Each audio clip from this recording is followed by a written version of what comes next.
অদ্ভুতভাবে শিবপুর গ্রামে শ্মশান পাড়ের কাছে একটা মিষ্টির দোকান দেখা যায় বেশ কিছুদিন ধরেই। শ্মশানের পাশেই যে কোনো মানুষ মিষ্টির দোকান দিতে পারে, এটা যেন সাধারণ মানুষের চিন্তার বাইরে। অথচ একজন মানুষ করে দেখিয়েছে সেই কাজটাই। শিবপুর গ্রামটি এতদিন অচেনা এবং আড়ালে থাকলেও আকস্মিকভাবে এই দোকানের কারণে কিছুটা সমাদৃত হয়েছে লোকমুখে। মাঝে মাঝে এই দোকানের সামনে দেখা যায় কিছু অস্বাভাবিক দৃশ্য। পাশে শ্মশানে চিতা জ্বলছে, আবার এই দোকানে খদ্দের দাঁড়িয়ে আছে মিষ্টি কিনবে বলে। যেন হাসি কান্না দুটোই মিলে গিয়েছে একত্রে। গ্রামের লোকজন প্রথমে ভেবেছিল হয়তো কেউ ভুল করে ভুল জায়গায় দোকান দিয়েছে, কিন্তু যখন একদিন দুই দিন করে সপ্তাহের পর সপ্তাহ তারপর মাস পেরিয়ে গেল, তখন গ্রামবাসীরা বুঝতে পারল লোকটি ভুলবশত নয়, নিজের ইচ্ছেতেই দিয়েছে দোকানটি। এরপর ধীরে ধীরে আপন গতিতে চলতে লাগল মিষ্টির দোকানটি। সন্ধ্যার অন্ধকারটা যেন আরো বেশি অন্ধকারে ঘনীভূত হচ্ছে ধীরে ধীরে। সেই অন্ধকারের মাঝে কেবল চিতার আগুনকেই জ্বলতে দেখা যাচ্ছে দাও দাও করে। চিতার সামনে ক্রন্দনরত অবস্থায় দাঁড়িয়ে আছে কমলেশ। তার ঠিক পাশেই দাঁড়িয়ে আছে সুরেশ। সুরেশ কমলেশের মামার একমাত্র ছেলে। দুজনের মনেই আজ ভীষণ রকমের যন্ত্রণা। কমলেশ তার 25 বছরের জীবনে 20 বছরই কাটিয়েছে এই দিদার সাথে, আর সুরেশ কাটিয়েছে 18 বছর। দুজনের মনের অবস্থাই যেন এখন সমান। দুজনেই তাদের দিদার কাছে কাটানো স্মৃতিগুলোকে মনে মনে রোমন্থন করছে। হ্যাঁ রে দাদা, তোর কি মনে আছে দিদা আমাদের দুজনকে ভাত মাখিয়ে খাওয়ানোর জন্য কিভাবে সারা উঠোন দৌড়ে বেরিয়েছে? মনে নেই আবার? খুব মনে আছে। আমার ছোটবেলা বড়বেলা সব কিছুই তো দিদাকে ঘিরেই ছিল। তুই তবুও কিছুটা সময় মামা মামির সাথে থাকতিস, আর আমি তো আমার সারাটা দিন রাত দিদার সাথেই থাকতাম রে। আমার বাবা, আমার মা, সব আমার দিদাই তো ছিল। তুই যেদিন একেবারে শহরে চলে গেলি, সেদিন সারা রাত দিদা সে কি কান্না! আমি এত বোঝালাম, তবুও দিদার চোখে জল মুছতে পারলাম না। সেদিনের পর থেকে গতকাল পর্যন্ত রোজ তোর জন্য দিদা কাঁদতো, আর তুই এতটাই পাষাণ ছিলিস যে একটাবার দিদাকে দেখতেও আসলি না। আমি কেন আসতে পারিনি সেসব তো তুই সবই জানিস রে সুরেশ। তবুও কেন এভাবে বলছিস? কি করব বল দাদা, আমি নিজের চোখে দিদার কষ্টটা দেখেছিলাম তো, তাই আজ আর আমার অনুভূতিগুলোকে এড়িয়ে যেতে পারছি না। সুরেশের কথা শুনে বুকের ভেতরটা যেন অদ্ভুতভাবে কেঁপে উঠল কমলেশের। সুরেশকে কিছু একটা বলতে গিয়েও থেমে গেল সে। তুই কিছু মনে করিস না রে দাদা, আমি হয়তো একটু বেশি বলে ফেলেছি। না সুরেশ, তুই একটুও বেশি বলিসনি। উল্টো আমি দিদার খুব খারাপ একজন নাতি, বুঝলি? না রে দাদা, তুই এভাবে বলিস না, তুই অনেক ভালো রে। আমাকে এসব বাচ্চা বুঝতিস না সুরেশ। আমি জানি আমি কি। আমি আসলেই অনেক খারাপ রে। তুই কল্পনাও করতে পারবি না যে আমি কতটা খারাপ। আমি যদি কখনো জানতে পারি যে তুই কাউকে খুন করেছিস, তখনও আমি বলবো তুই যা করেছিস বুঝে শুনেই করেছিস। হয়তো সকলের জন্য এটাই ভালো ছিল। তুই আমাকে এতটা বিশ্বাস করিস সুরেশ? তুই যতটা বিশ্বাস করিস তার থেকেও অনেক বেশি রে দাদা। হতে পারি আমরা মাসতুতো পিসতুতো ভাই, কিন্তু তুই আমার কাছে আমার সব কিছু রে। সুরেশের কথা শুনে আবারও চুপ করে যায় কমলেশ। কমলেশের সাথে সাথে এবার নিশ্চুপ হয়ে যায় সুরেশও। তখন দুজনেরই দৃষ্টি সামনের দিকে থাকে দিদার ওপর। দিদার সৎকার শেষে ভীষণ জল তৃষ্ণা পেয়ে যায় সুরেশ ও কমলেশের। তারা দুজনেই শ্মশানের পাশে অবস্থিত দোকানটির সামনে এসে দাঁড়ায়।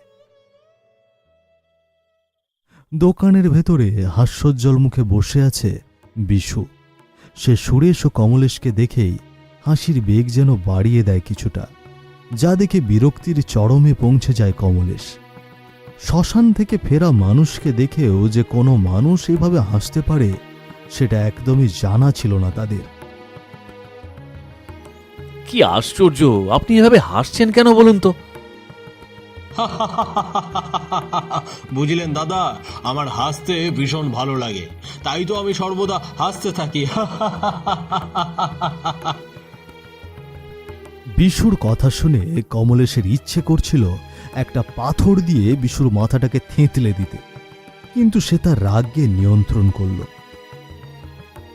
জল আছে? জল দিন তো। জল সে তো আছেই, কিন্তু দাদা আমার দোকানে শুধু জল বিক্রি হয় না, বুঝলে? মানে তাহলে কেমন জল বিক্রি হয়?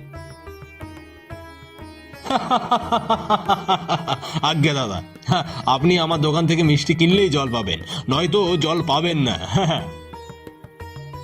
এত হেঁয়ালি না করে বিষয়টা আমাকে একটু পরিষ্কার করে বলুন তো দাদা। আপনার সব হেঁয়ালিপনা দেখার মতো ধৈর্য বা সময় কোনোটাই আমার নেই।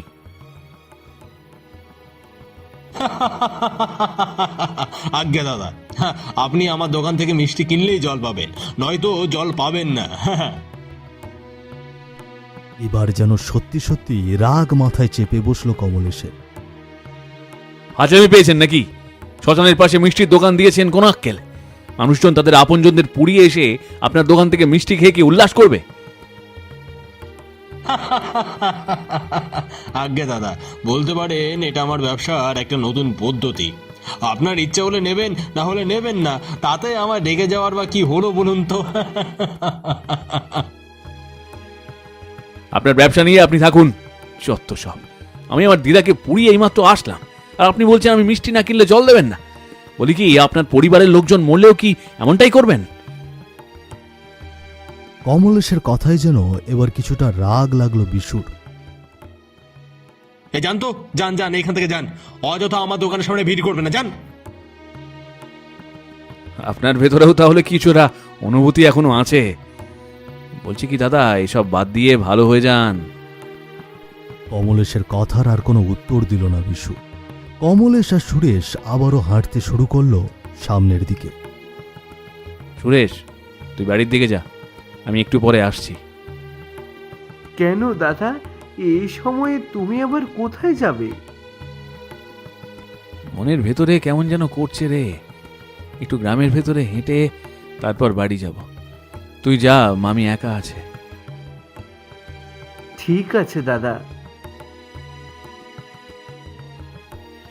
রাস্তা দিয়ে আপন মনে হাঁটতে হাঁটতে কখন যে বট গাছের নিচে এসে দাঁড়িয়েছে কমলেশ, সেটা সে নিজেই বুঝতে পারেনি। সে যেন একটা ঘোরের মধ্যে চলে গিয়েছে হঠাৎ করেই। সামনের দিকে এগিয়ে যাওয়ার জন্য প্রাণপণে চেষ্টা করছে সে, কিন্তু কোনো এক অদৃশ্য শৃঙ্খলে যেন আটকে রেখেছে তার পা। কেন এমনটা হচ্ছে তার কিছুই বুঝতে পারছে না কমলেশ। সে সামনের দিকে তাকাতেই দেখতে পেল তার সামনে একটা ছায়ামূর্তি দাঁড়িয়ে।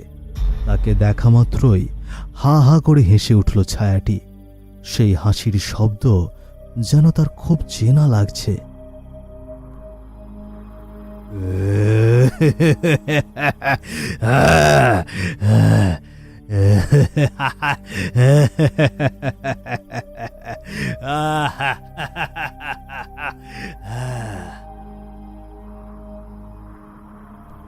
কে কে তুমি? আর তুমি এভাবে হাসছো কেন? সামনে আসো, দয়া করে তুমি আমার সামনে আসো। কমলেশের কথা শুনে ধীরে ধীরে ছায়া থেকে সামনে আসে দেবেশ। দেবেশকে দেখেই যেন আতঙ্কিত হয়ে গেল কমলেশ। এ কি মামা, তুমি তুমি কিভাবে আমার সামনে এলে? তুমি তো তুমি তো কি রে কমলেশ, বল বল, তুমি তো কি মারা গিয়েছ?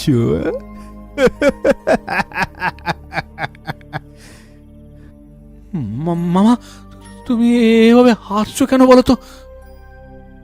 তাই তো, আমি এভাবে হাসছি কেন বলতো? আমার তো আজ কান্না করার কথা, কারণ আজ আমার মা মারা গিয়েছে। তাহলে আমি হাসছি কেন? শুনবি কমলেশ, শুনবি কেন হাসছি? কারণ আজ আমি আমার খুনের প্রতিশোধ নিতে পারবো। কিন্তু মামা, তুই আমাকে একদম মামা বলবি না কমলেশ। আমি তোর মামা নই। আমি তোর মামা হলে তুই সেদিন রাতে আমাকে এইভাবে খুন করতে পারতিস না। আমি তোমাকে খুন করেছি এটা তোমাকে কে বলেছে মামা? আমি তো তোমাকে খুন করিনি। কমলেশের মুখে মিথ্যে কথা শুনে ক্ষিপ্ত হয়ে গেল দেবেশ। তার চোখ দুটো লাল টকটকে হয়ে গেল মুহূর্তেই। সেদিনের কথা মনে কর কমলেশ। সেদিন রাতে তুই আমার সাথে কি করেছিলি মনে কর। আমাকে কে খুন করেছিল সেদিন সেটা কেউ না জানলেও তুই আর আমি কিন্তু ঠিকই জানি। মনে কর তুই। আজকের সকালটা যেন কিছুটা ভিন্ন। প্রতিদিনের মতো আজ দিদার আদর মাখা ডাকে ঘুম ভাঙেনি কমলেশের। উল্টে আজ তার ঘুম ভেঙেছে মামা মামির চিৎকার চেঁচামেচিতে। প্রায় ঘন্টা দুয়েক পেরিয়ে গেলেও সেই চেঁচামেচি রয়েছে এখনো চলমান। উঠানে দাঁড়িয়ে আছে সাবিত্রী ও কমলেশ। তাদের সামনেই দাঁড়িয়ে আছে মিনতি ও দেবেশ। মিনতি ও দেবেশকে দেখে ভীষণ উত্তেজিত লাগছিল তখন। বলি, আর কত মামার অন্ন ধ্বংস করবি রে? এবার পারলে কিছু একটা কর, মামাকে একটু বাঁচা। ওকে এসব বলে কোনো লাভ হবে ভেবেছ? ওগুলো কি আজ নতুন? আর আগেও কতবার তাকে সব বলা হয়েছে। কোনো কাজ হয়েছে তাতে? তাহলে আর কি, পাল্টে থাকো তোমার ওই বোনের উটকো ঝামেলা। তোমার বোন তো ওপারে গিয়ে বেশ ভালোই আছে, আর এই আপদটাকে রেখে গিয়েছে আমাদের কাছে। এতক্ষণ দাঁড়িয়ে দাঁড়িয়ে শুনলেও এবার যেন আর কিছুতেই চুপ করে থাকতে পারল না কমলেশ। এতক্ষণ ধরে তোমাদের অনেক বকবক শুনেছি, এবার কিন্তু আমার সহ্যের সীমা ছাড়িয়ে যাচ্ছে।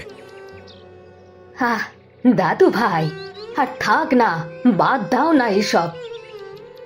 কেন বাদ দেবো বলো তো দিদা? তুমি দেখতে পাচ্ছ না তারা কিভাবে আমার মরা মাকে নিয়ে বাজে কথা বলছে? বলতে দাও, বলতে দাও। সে বলে যদি শান্তি পায় তো পাক। আমি এতক্ষণ দাঁড়িয়ে দাঁড়িয়ে তাদের বলার প্রত্যেকটা কথা মুখ বুজে শুনেছি, কিন্তু আর না। কি করবি রে? তুই কি করবি শুনি? বলছিলাম কি মামা, তুমি যে এতগুলো বছর আমার মায়ের সম্পত্তি ভোগ করে আসলে, সেসবের হিসেব দাও তো দেখি। আমি দেখি সেসবের করা আয় আর আমার পেছনে তোমাদের করা ব্যয়ের হিসেবে কেমন পার্থক্য আসে। সম্পত্তির হিসেব চাওয়াতে যেন আকাশ ভেঙে পড়ল দেবেশের। মা, আমি ভালোই ভালোই বলছি, ওকে আমার চোখের সামনে থেকে সরে যেতে বলো, নইলে কখন দুমদাম করে মেরে দেব তার ঠিক নেই। যেই সম্পত্তির হিসেব চেয়েছি অমনি সুর পাল্টে গেল না।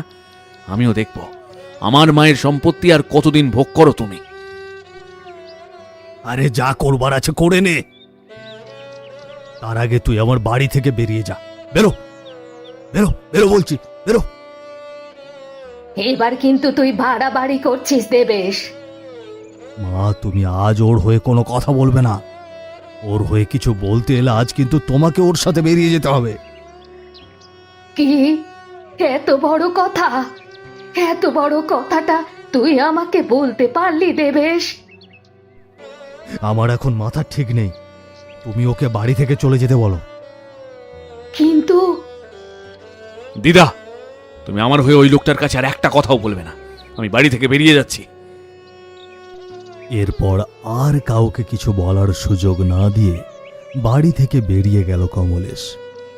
কমলেশের যাওয়ার পথে অশ্রুসিক্ত নয়নে তাকিয়ে রইল সাবিত্রী। চলে যাব বলেও সেদিন গ্রাম থেকে চলে যায় না কমলেশ।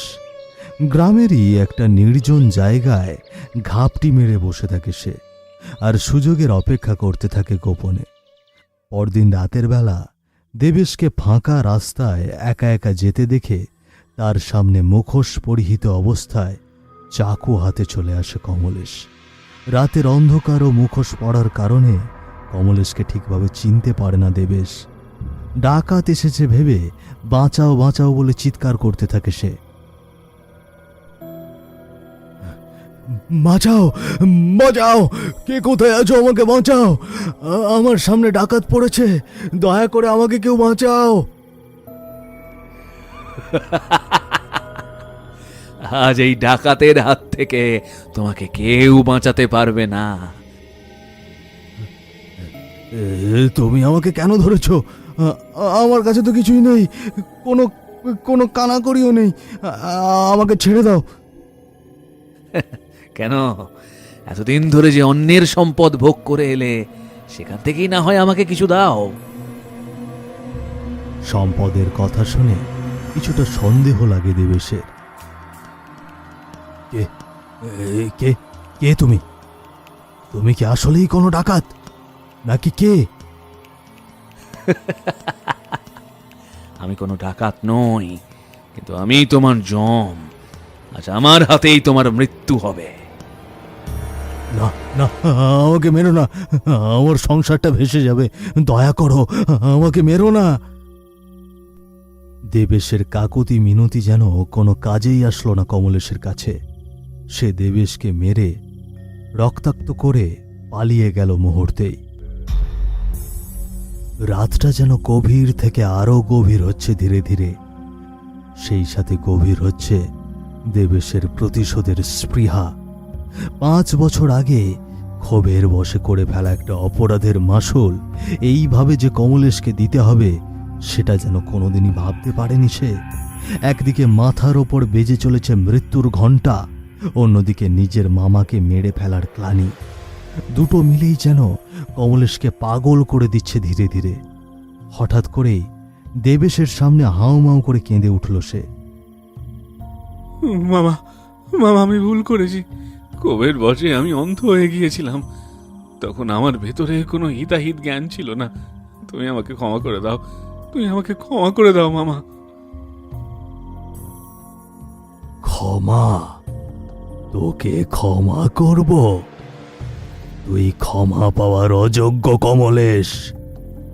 আজ আমার মা, মানে তোর দিদা কেন মারা গিয়েছে সেটা তুই জানিস? কারণ আজ আমার মা জানতে পেরেছে তার সব থেকে প্রিয় মানুষ একজন খুনি। আর সেই প্রিয় মানুষটি তারই ছেলেকে মেরে ফেলেছে। এত বড় একটা মানসিক চাপ আমার মা নিতে পারেনি কমলেশ। কিন্তু মামা, দিদা সেই কথা জানলো কি করে? তুই বোধহয় ভুলে গেছিস কমলেশ, পাপ কখনো তার বাপকেও ছাড়ে না। পুলিশ তোর বিরুদ্ধে অনেক তথ্য প্রমাণ পেয়েছে এবং তারাই বাড়িতে এসে আমার মাকে সবটা জানিয়েছিল। এবার যেন আরো কান্নায় ভেঙে পড়ল কমলেশ। চিৎকার করে কেঁদে উঠল সে। মামা, আমি আমার কৃতকর্মের জন্য লজ্জিত মামা। আমাকে তুমি ক্ষমা করো না, আমাকে মেরে ফেলো মামা। আমার মতো ছেলের বেঁচে থাকার কোনো অধিকার নেই। আমাকে জন্ম দিতে গিয়ে আমার মা মারা গিয়েছে, এরপর যে আমাকে বড় করলো, আমি বড় হয়ে আবার তাকেই মেরে ফেললাম। আমার কারণে আমার দিদাও চলে গেলেন। আমি থাকলে আরও কাকে কাকে মারবো আমি জানি না। তার থেকে ভালো হবে তুমি আমাকে মেরে ফেলো মামা, মেরে ফেলো আমায়। তুই কেন এমনটা করলি কমলেশ? আমি হয়তো আমার মৃত্যুর জন্য তোকে মাফ করে দিতাম, কিন্তু আজ আমার মাও তোর কারণে মারা গেল। আমি যে তোকে কিছুতেই ক্ষমা করতে পারবো না। এই বলেই তার লম্বা হাত বাড়িয়ে কমলেশের গলা চেপে ধরে তাকে মেরে ফেলে দেবেশ। কমলেশের মৃত্যুর চিৎকার ভেসে বেড়াতে লাগলো আকাশে বাতাসে, আর সেই ভেসে বেড়ানো দেবেশের মুক্তির হাসি।